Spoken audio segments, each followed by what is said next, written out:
আজকের থেকে আমাদের বাসন্তী পূজা আর প্রায় 5 দিন মতো। হ্যাঁ বন্ধুরা, তার জন্য আমার ভাঙা কেটিএমটাকে নিয়ে বেরিয়ে পড়লাম মন্দিরের দিকে। আর মন্দিরে এসে দেখি ঠাকুরগুলা রং করা চলছে, আর রং প্রায় কমপ্লিটের মাথায়। আর এখানে রংটাকে মাখানো হচ্ছে, আর প্যান্ডেলটা প্রায় কমপ্লিট হয়ে এসেছে। আর মনোহরি দোকানগুলো এখনো আসেনি, কিন্তু মেলার সময় পুরো মাঠটা ভরে যায়। আর এখানে নাগরদোলা, ব্রেক ড্যান্স আরো অনেক কিছু চলে এসেছে। আর নাগরদোলাটাকে ফিটিং করা হচ্ছে। আর আজকে রোদটাও প্রচুর দিয়েছে, কিন্তু এই চড়া রোদে এরা কাজ করে চলেছে।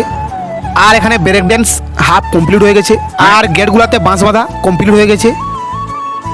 আর এগুলোকে বানানোর জন্য অনেকগুলো বাঁশ লেগে গেছে। আর ঝড় বৃষ্টি এলে গেটটা যাতে উল্টে পড়ে না যায়, তার জন্য এখানে অনেকগুলো বাঁশ দিয়ে সাপোর্ট দিয়েছে।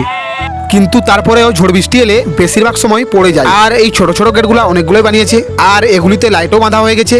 আর এখানে সব লাইটগুলো রাখা আছে। আর এই যে দেখতে পাচ্ছ রাধা কৃষ্ণর মূর্তিটা, এটাও লাইট।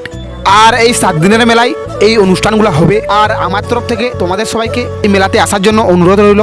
তো ব্লগটা এই পর্যন্তই। ব্লগে একটা লাইক করে আমার পাশে দেখো। Bye bye.